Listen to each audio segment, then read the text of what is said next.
So today I want to talk to you about video games, as well as addiction and individualism, and how they tie in together or influence each other.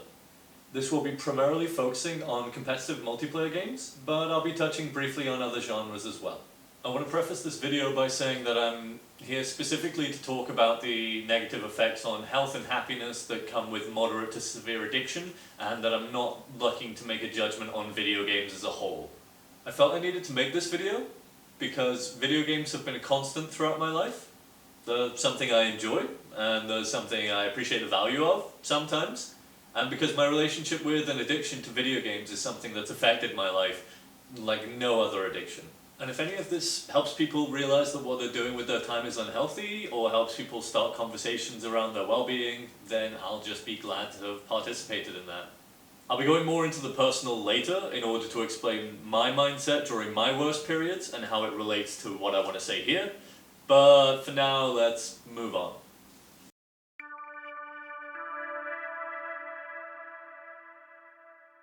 So before I move on to competitive multiplayer, which is where I want to do most of the talking today regarding the evolution of games as a platform, I want to mention two quick things that apply to single-player games predominantly. The first being the abolition of the loading screen, which is undoubtedly a good thing. Who wants to wait around for areas to load? What is this, 2005? This has gotta go. Now if you're playing a sandbox-style game, be it simulation, role-playing, shooter, whatever, the only time that you have to wait for anything to load is if you're going into specific buildings that are used for set pieces or safe places. Otherwise, pretty much the entire map is available at all times in most cases. But not ever having to face interruption when you're playing a game means it's easier to get lost in it, easier to forget about time, easier to forget to question your body's needs for things like food or to go to the bathroom. And I know a lot of gamers joke online about being able to play for 8 or 10 or 12 hours at a time without really doing anything. It's not healthy to be dehydrating or malnourishing your body like that. There's even been a few notable cases of people dying of exhaustion and dehydration or even heart failure. So, can I get an F down in the comments? The second thing is achievements. The first notable example being Microsoft Game Score system in 2005, of course, followed by Steam achievements in 2007, and in 2008, Sony's trophy system and World of Warcraft's achievements. The idea that completing missions or performing specific feats in games should reward the player with a bunch of points and a little medal? Genius. What a way to even turn single-player games into a competition. You get to know you're the better gamer because you collected the most imaginary points. Isn't that great? Multiplayer achievements also eventually became a thing, but I think it was a bit of an industry faux pas to include them before the early 2010s, because it meant anyone without a reliable broadband connection couldn't get 100% of the achievements, which just sucked. Now to get to my main point here, we're going to have to jump back a couple decades to when we were all kids. Now, I could jump back to Doom or Quake if I really want to talk about the genesis of multiplayer video games, but to keep it a bit more relevant to present day, what I want to talk about here is Counter-Strike. Now, the reason I want to talk about Counter-Strike is because it's a game that's had to modernize itself. It's had to keep up with the industry, and it's had to conform now to standards that weren't being dreamed about back in the 1990s. There are a few elements of competitive video games that have certainly changed significantly over the years. And while the core gameplay of Counter-Strike is pretty much the same as it was 2 decades ago, the environment in which, and the means by which, the majority of the people participating in these games is not. A person didn't just load up the game to be greeted by their multiplayer rank. They weren't surrounded by advertisements for tournaments and items and other video games. They didn't have access to a friends list that they could join immediately, and they certainly couldn't click a button and be matched with a bunch of random strangers who were supposedly the same skill level as them. If you wanted to play a competitive game 2 decades ago, you had to engage with the community personally, join forums and websites, maybe even a team, or you'd have to resort to joining a completely random server and just hoping that the people in that server happen to be in your skill range. And I feel like as much as there's always been fighting and trash talking within the video game community, in an environment where you actually had to engage with the community in order to play a game that wasn't going to be a complete waste of your time, you're gonna want to be nicer to the people you're playing with, or even the people you're playing against if you ever want them to play you again. Now you just click a button and you're in a lobby with a bunch of random people who might not even speak your language but will absolutely know how to insult your mother, who could be any skill level despite what their profile says, or they could even be abusing cheat software, but you probably just suck and they're probably just having a really good game. And because you never expect to see these people again once the game ends, there's no accountability. Nobody cares. Nobody bats an eye if someone's an asshole, because you can just mute them and then pretend they don't exist for the next half hour while they presumably try and lose you the game. And that's just one way the evolution of the platform has been affecting behaviour. The very idea of ranks and profiles has made its way more and more into all competitive games. And these are things that now gamers enjoy and give importance without even questioning it. Back in the 90s, there was no real concept of rank. You either won or you lost, and you didn't spend all of your time worrying about statistics. Now originally, ranks only went in one direction, up. And if we take a recent example, or a more recent example, something like Call of Duty's prestige system, where you keep leveling, and then you hit max level, and you can reset and do it all over again, the higher your rank, the more dedication you have to the game. People can identify how many hours you've sunk into it, and therefore, though not always the case, can identify that you should have some level of competency in the game. On the side, of course, usually you can view someone's win rate, or their kill-to-death ratio, or their accuracy, or whatever other statistics a video game happens to record. But all too often, they're really just used to fuel dick measuring contests between people who have high statistics. I remember many days in high school with boys arguing about who's better at video games, or bragging about who had the highest kill-to-death ratio on Modern Warfare. A simpler time. But now we've gone one better, because now we have league or points-based systems, often working similarly to ELO's system for chess, in which your rank is impermanent, which means it can go up or down, either in an actual rank or in a pure number. And that means you can just look at this number and know automatically whether someone is better or worse than you, technically. This means we get to boil superiority down to a literal number. All you have to do is have the higher one and you're the better player. What a wonderful world we live in. The feeling of being the best is something that's easy to draw people towards, especially if all you have to do to get that feeling is win a few games. So let's talk about one more way that video games have evolved. And this is something that historically have been larger on PC titles in the past, but have only recently grown when it comes to console gaming, and that's lobby size. Or what I want to talk about more specifically here is the trend of Battle Royale style games.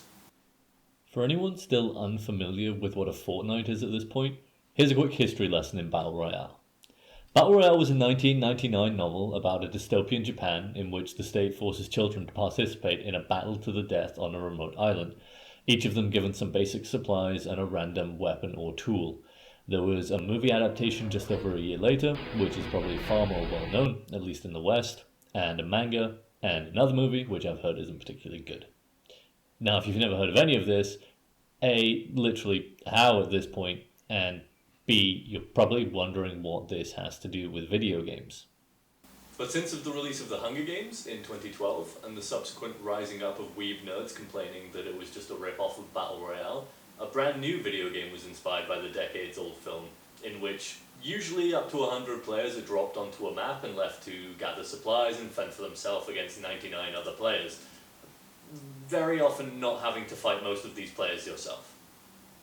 The first of these simply being a mod for the game Arma 2, which was just called Battle Royale, which was developed by PlayerUnknown, who would go on to develop Battlegrounds, which was a standalone Battle Royale game which took a lot of inspiration from how the game had previously functioned as a mod within Arma 2.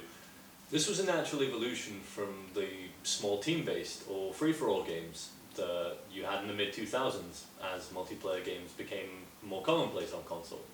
But back when people were playing something like Call of Duty, sure, people were excited or happy if their team won. If you win the match, that's nothing to be sad about, but that wasn't the real objective. The real objective was always making sure that you were the one who had the most kills, or you were the one with the highest kill-to-death ratio, because it wasn't really about your team winning the game. It was about proving that you were the best person in the lobby.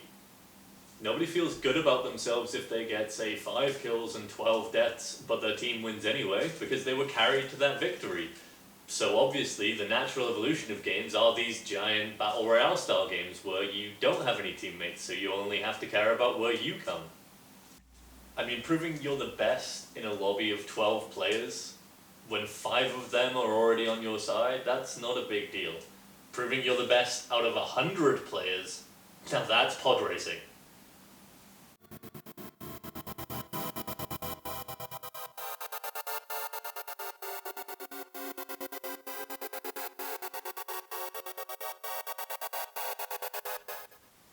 Who here has ever had an addiction? I mean, really something that's completely taken over your life and taken you enormous strength to pull yourself out of. So, everyone, right? Everyone at this point. Addictions can be a lot of things. Likewise, you can be addicted to a lot of things. More than one at a time, sometimes. I have in the past. In some ways, addictions can be a comfort. They're something that you're incredibly used to, and perhaps were fond of, or maybe still are fond of. But all too often that's not the case. Passing time and enjoying time are two very different things, and I think depending on the severity or the type of the addiction, or sometimes just how you feel on a particular day, addictions can fall into either category. And avoiding addictions can sometimes be more time consuming than actually giving into them. I know I've spent hours in my own head trying to keep myself from doing something purely because I'd rather spend an entire day not giving into something than indulging my addiction, even if that meant I spent that entire day doing absolutely nothing. But either way, this thing, whatever it may be, whatever the addiction is, it's still taking up space in your head. Now, there are a few things I would consider myself to have something of an addiction to, and there are other things that I would simply consider vices. But the longest standing addiction I've ever had is to video games. Video games were a core part of my personality when I was younger. Hanging with the nerd crowd, arguing about which video games are best, which consoles are best, talking about all the cool things that are going to come out in the next few years.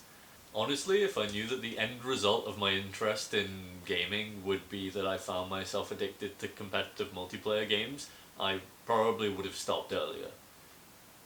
That being said, I haven't stopped to this day, so... I'm 25, going on 26 next month, and I've been playing video games on my older relatives' consoles ever since I can remember. My mum owned a NES, Nintendo Entertainment System. At my dad's parents' house there was a Sega Mega Drive. Sometimes I still think about how traumatizing Sonic drowning on the chemical plant zone level is. When you get sprung back on a random object, you end up on the other side of the stage, you start running out of time. Fuck, that's a stressful level for a kid. Before I started gaming on PC, I'd mostly owned PlayStation consoles, with the exception of the Wii, because literally everyone had to own the Wii.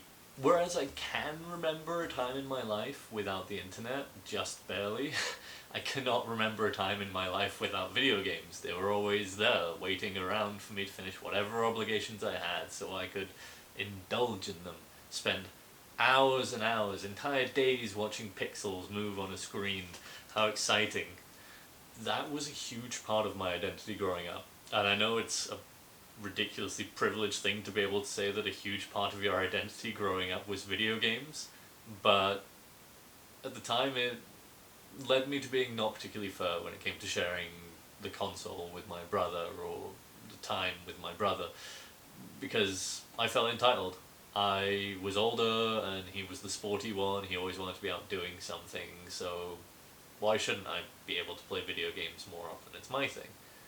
What's funny is that now if either of us could make a career out of video games, it would be him. He's an absolutely fucking incredible Counter-Strike player. Unlike me, as you saw earlier.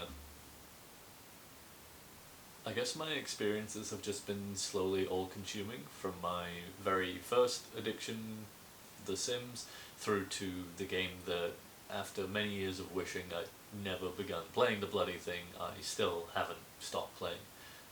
Dota 2. All this time I've had this constant battle in my head because I know I could be doing more with myself. It's like...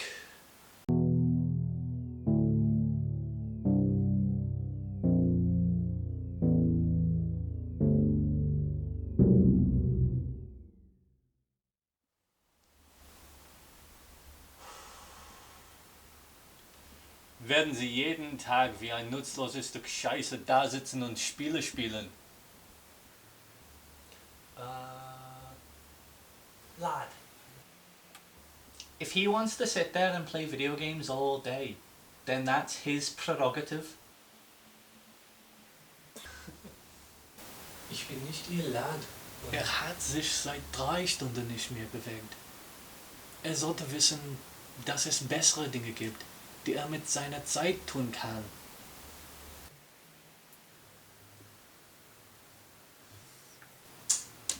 Is productivity the only thing you think about? Other people do like to think about this little thing called fun, you know.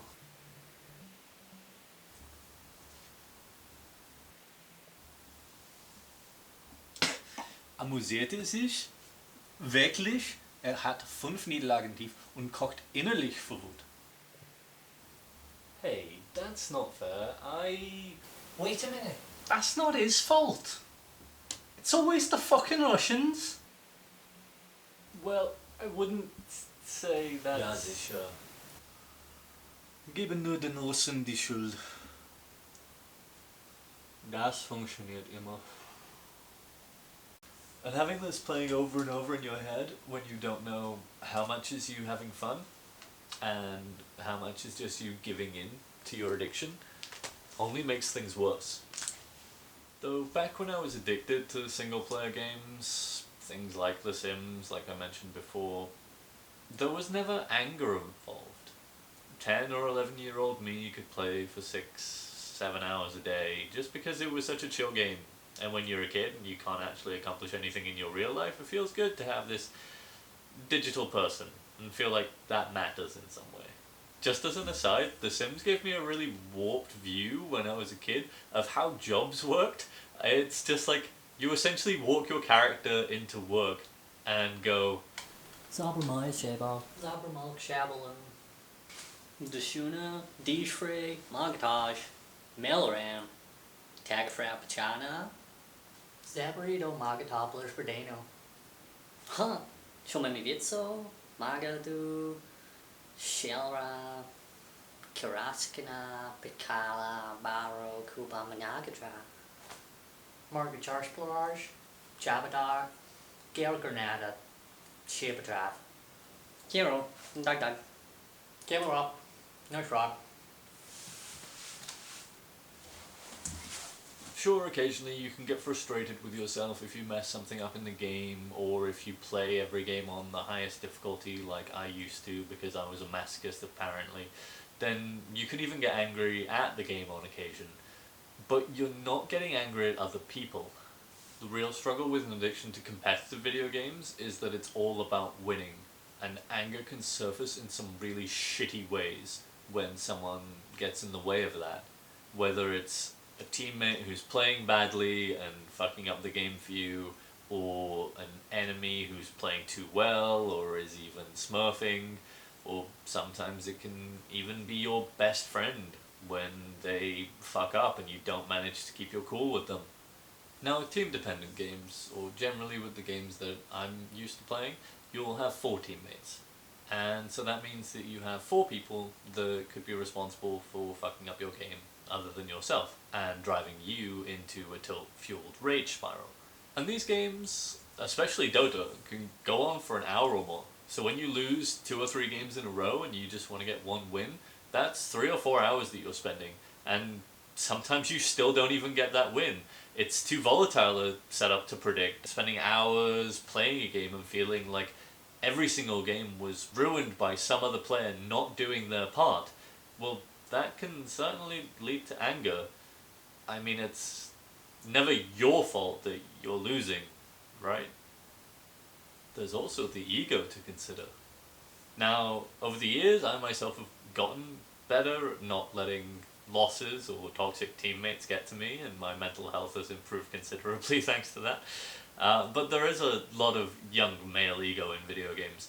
People who can't accept fault, people who get worked up over the slightest mistake, and resort to using multiple slurs to address their teammates because they aren't getting what they want. Yeah, gamers, I'm calling you out, you fucks, and leave my mother alone. She's a lovely woman and you don't even know her! Honestly, I don't think there's a single slur I haven't heard leave the mouth of a gamer. And I think back in the day, playing League of Legends, I could probably get a full house in a few games. Not every game is the same though. I don't think I've ever had someone toss the N-word at me in StarCraft Ladder, but that is 1v1, so if you lose, it's either your fault, or you can blame the game, and since I play Protoss, when people lose to me, they tend to blame the game. That ego, though, is not only not necessary, but it's born of an individualistic view of how these games should function. There are 9 other people, usually with varying skill levels, playing very different roles. It's unlikely that you're always going to be the best player. And even if you are, that doesn't mean much. A good player can still have a bad game. We've all been there. For whatever reason, you can't catch a break. It sucks. Especially when you're trying your best and things just keep going from bad to worse. And when abuse can vary from this to this to this to this, it can be disheartening. And it's not easy to calmly try and explain to the person screaming at you that you're just having a bad game and to maybe cut you some slack and you might turn it around, because like you, when you're being toxic, they've already decided that you're complete trash, so you can't fight that. I mean, being in an environment that answers even the slightest mistake with a barrage of verbal abuse is obviously toxic from the start. And if I wanted to get into the toxicity in gamer culture, I would need a whole separate video. But I can't help but wonder about the effect of that constant abuse and the psychological impact of being consistently either in that environment or contributing to that environment. It encourages dehumanizing others, treating people like absolute garbage for the crime of making you possibly lose at a video game. But what harm could possibly come from creating environments where angry young men with superiority complexes are conditioned to respond to even the slightest inconvenience with a barrage of verbal abuse and or threats of violence? Right, yeah, another video, I know. So then it's not like I'm gaining anything from playing. I think to myself, these games have no real story, or characters, or varied gameplay even. It's literally as simple as brain feel good win-win, which is awful in the long run, because it negatively impacts other areas of your life. I feel like during my addiction to competitive video games, my attention span has been massively negatively impacted. And now, sometimes even within the medium, like the idea of playing a video game, a single player story for between 10 or 40 hours, which pretty much covers most genres, feels exhausting to me. Just as exhausting as reading an entire book or trying to enjoy a film made by Tarantino. Ordinarily, having 2 hours of free time is a lot, and even in video games, there are some games that I would consider masterpieces, of which 2 hours of gameplay would be engaging and thrilling and beautiful. But my brain will sometimes be like, hey, why watch that movie that's been on your list for like 4 years when you could try winning 2 or 3 games in that time? It's an active fight to enjoy my time away from my computer, or use my time at my computer for anything outside of this addiction. Because without constant challenge, I know I would just sit there for 8 hours a day, hopping between different video games and calling myself a piece of shit in my head over and over again. Life's greatest antagonist is one's own mind, isn't it? One thing I used to use to pretend that my addiction wasn't so bad was that I was being social. I was playing these games with my friends. And if I wasn't playing games with my friends, then I would be doing something on my own, which isn't as exciting or as social.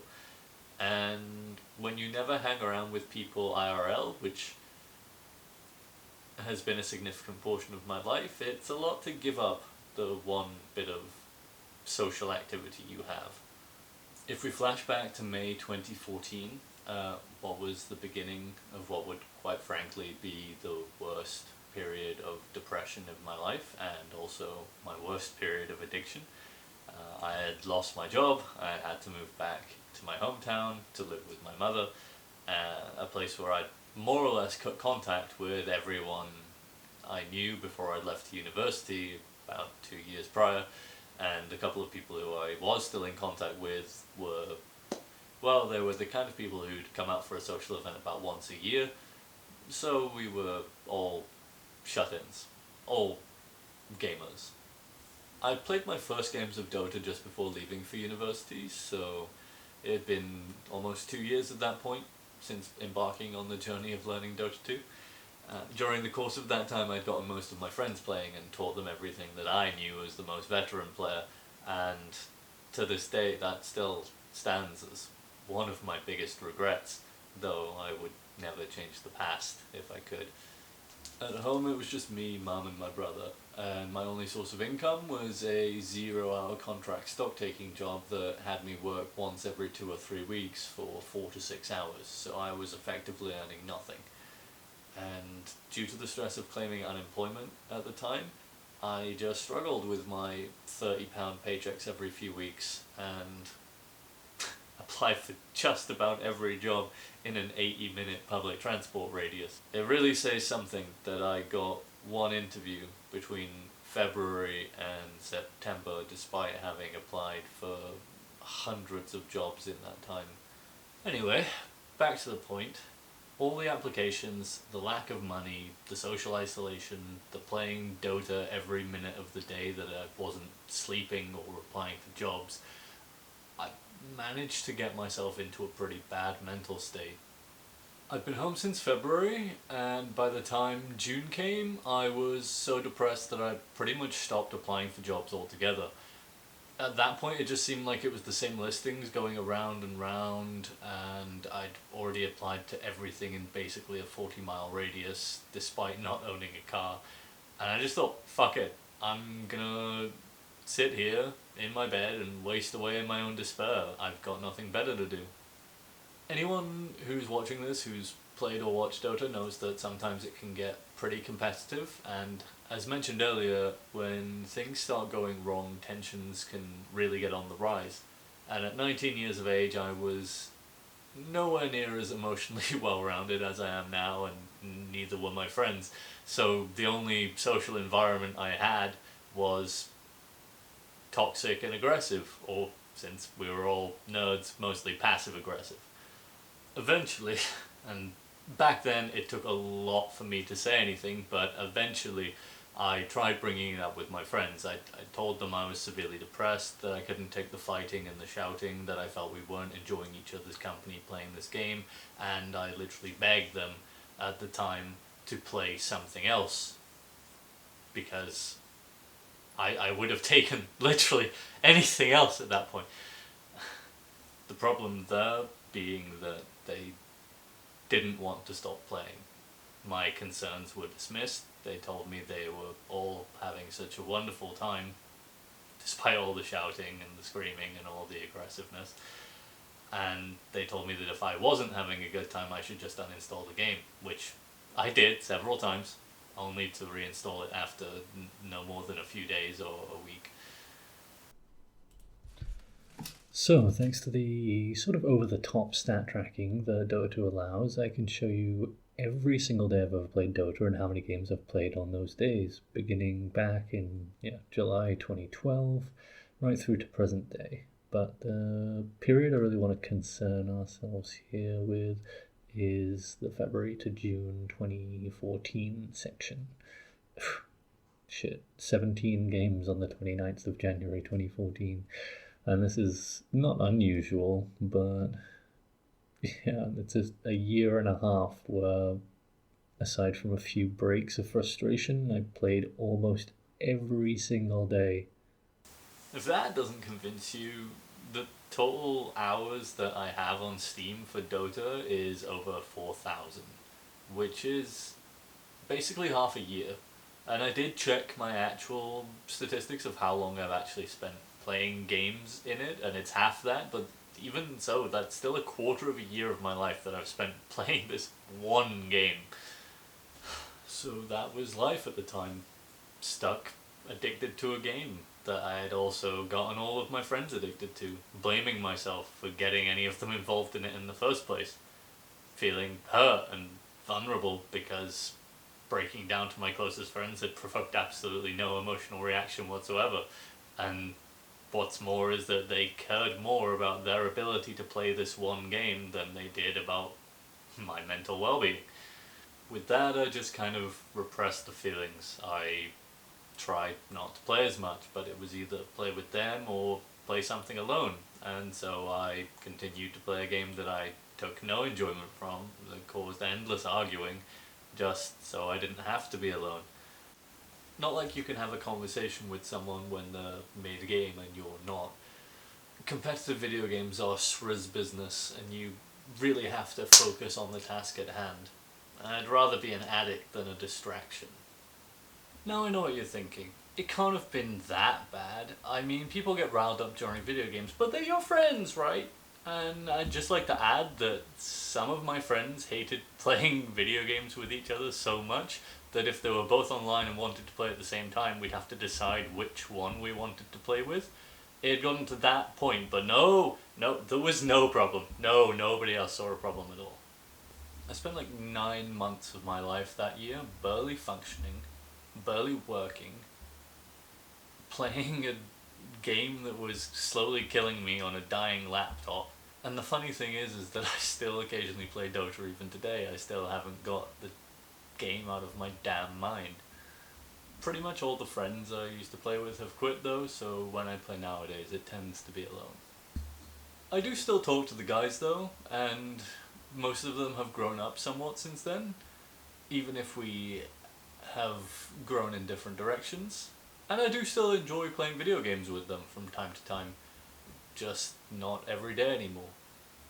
Well, I say that, but with this virus keeping everyone sat at home, I have been on my computer most days lately. Mostly that's all it takes. Too much free time, nothing more meaningful to do, and there are a lot of artists and developers that have created some incredible worlds to go and get lost in out there. But keeping with changes to competitive video games, let's talk about a different kind of aesthetics. Purchasable kind.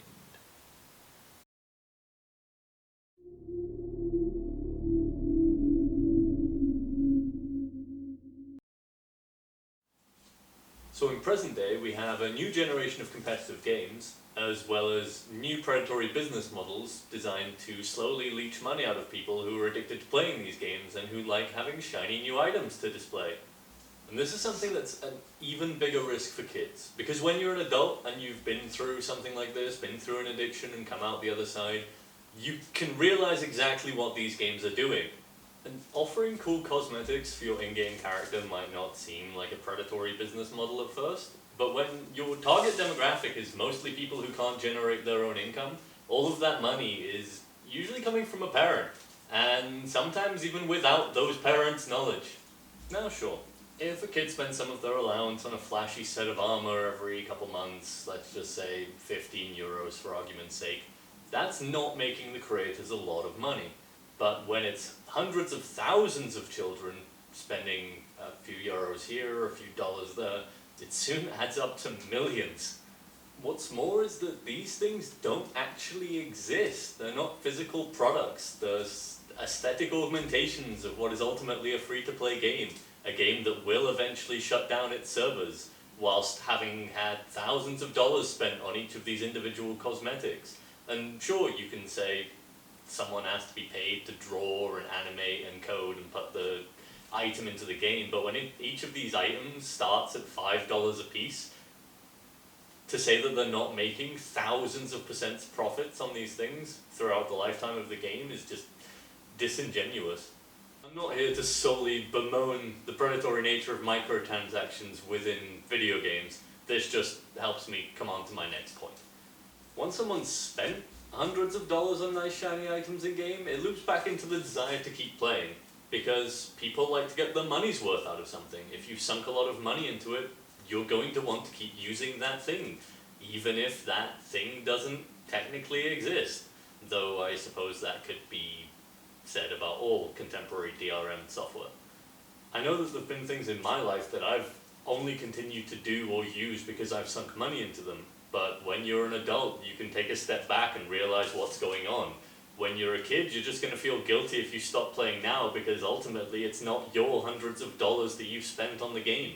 Though I would like to mention how nice it is that classism based off how people look has even made its way into the world of video games.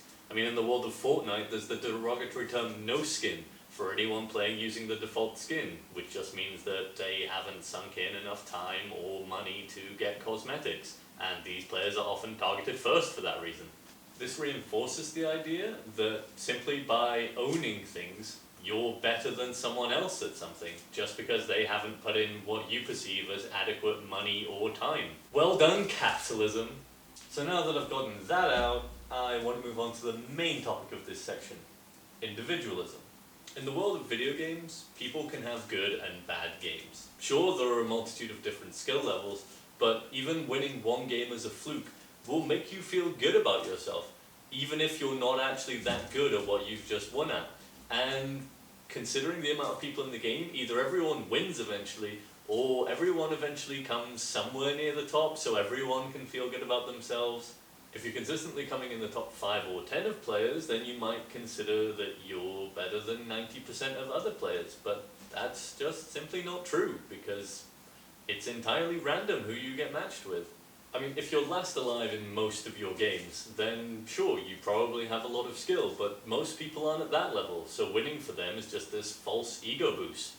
And an ego boost from thinking you're good at a very specific video game that has 0 transferable skills outside of a handful of other similar shooters. Fair enough, in a free-for-all, being a bit of a dick about being the best is at least a little forgivable. You won after all, good for you! But when it comes to team games, like those I mentioned earlier, these people still exist. People who believe that the person who does best is the person who does best individually. In some team games, if the objective is to, for instance, get the most kills and the least deaths, this sort of mentality doesn't exactly break the game, it just causes a lot of infighting and toxicity. But in team games, where you're playing very different roles and you're supposed to get very different kills and deaths, something like Dota, this kind of mentality and the people who stick to this kind of mentality often ruin the games for other players. These people care about their score more than actually winning the game or getting along with their team. And they'll often use their in-game statistics to justify the fact that they're not playing with the team. And they'll use other people's statistics, especially those playing supporting roles who aren't supposed to get kills, to justify the being better than this other player. Often these people who play what are called core roles in the game will expect everyone else in the game to follow whatever they want to do, without question, and will expect everyone's attention to be focused on how they want to play the game, with no consideration for the people who are playing what are called support roles. It's sort of a self-fulfilling prophecy to only play the roles that endow you with the highest score and then claim that because your score is the highest, that you're the better player. And this thirst for score used to cause a lot of fighting over who got to play what role. It's like when a bunch of kids are playing football in a field and nobody's actually a defender because the glory of scoring a goal is more important than actually playing real football. Likewise, in a proper team, the centre forward couldn't brag to the keeper that he'd scored more goals than the keeper because it's not the keeper's job to score goals. Likewise, the keeper couldn't brag to the centre forward that he'd saved more goals than him because that's not his job. It's a very childish mentality, but as humans can't seem to approach competition from a healthy mindset most of the time. There's no such thing as amateur coaches who are out there teaching angry kids how to play video games without shouting at each other or bragging about how good they are. It's just something that, with time, they're gonna have to unlearn. And I have no real tangible evidence that this behavior translates to how these people behave outside of the games. But given the aforementioned tendencies of these very same people to immediately jump to hurling racist, sexist, and homophobic abuse at anyone who gets even the slightest bit in their way, I don't think it's too much of a stretch to assume that the people who think they're better than others in video games are gonna think they're better than other people outside of that too. And the people who jump immediately to hurling that abuse are probably the same people who believe those things in real life. After all, if you're not better than everyone else, why do you deserve to have good things happen to you?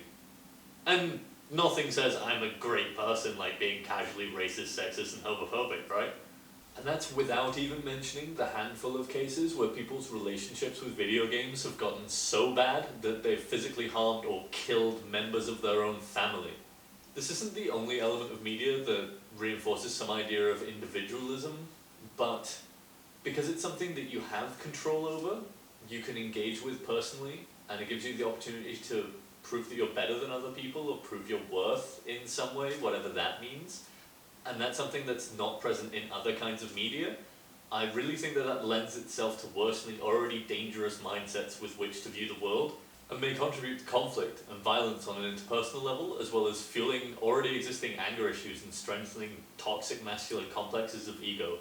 All of this mimics the idea of there being a way to win at life, which is an idea I fundamentally disagree with, because there are just so many different ways to live your life. But I suppose if you're too young or broke or depressed to think about winning at life, you can always win in video games and feel good about yourself that way, right?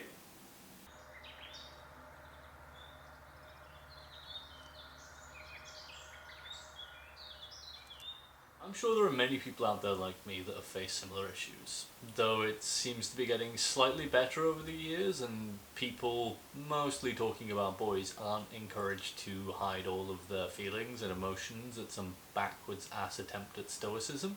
But for anyone coming from a smaller community or a working class or conservative background, this may still be the case, the former two being true in my case.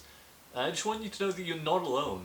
A big obstacle to tackling these issues comes from the community itself, because people are very passionately defensive about video games as a hobby, and will refuse to engage with anyone at all if they think that they're gonna say anything bad about them.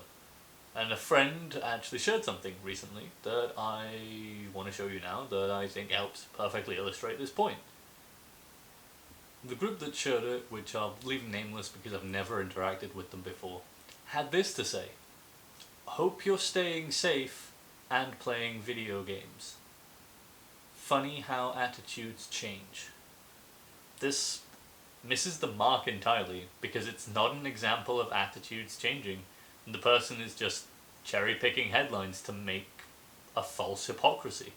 A person, or who, in this case, can hold the two thoughts that video game addiction is bad and a serious problem that exists, and video games are a fun pastime that can be enjoyed during quarantine.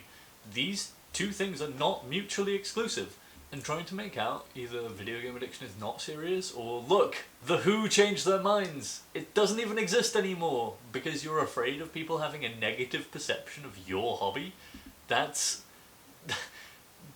just your insecurity. That's not their hypocrisy. Nobody wants to take all your games away, citing that they're all addictive piles of trash, but you have to admit there are some addictive piles of trash in gaming, and some addicted piles of trash, like yours truly.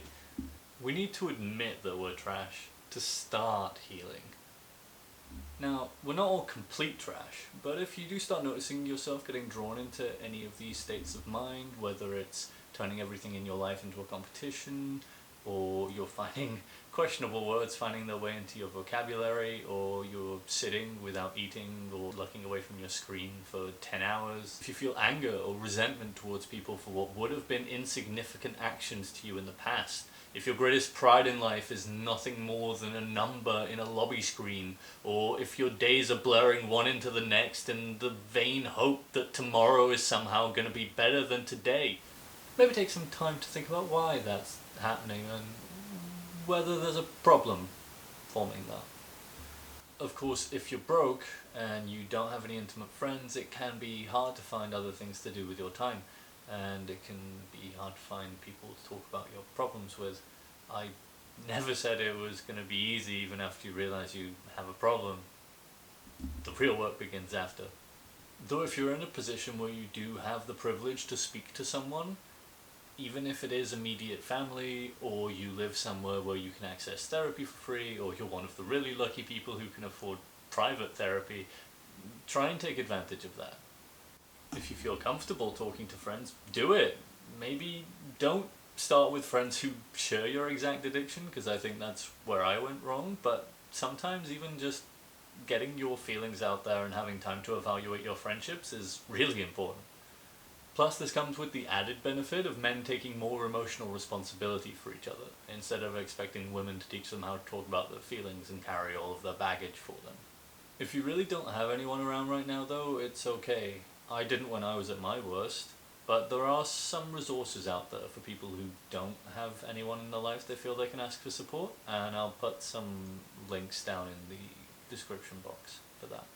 If you have the strength to all by yourself work on your behavior or your language, whatever your problem may be, then amazing, but it's quite hard to do that alone, and it's obviously very hard to ask for a lot of people, and I think that's evidenced by the fact that historically pretty much all of the support that's been given to people with gaming addiction comes from groups designed to support the loved ones of people with gaming addiction.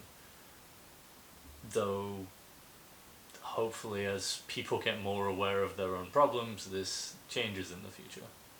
We do all have the strength in there, it just takes some practice to get it out. Even you, boys.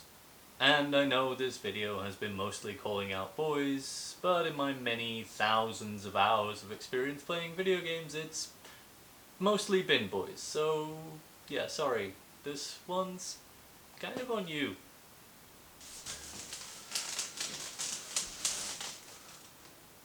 So as the hair and the makeup might give away, I've just wrapped on filming this video.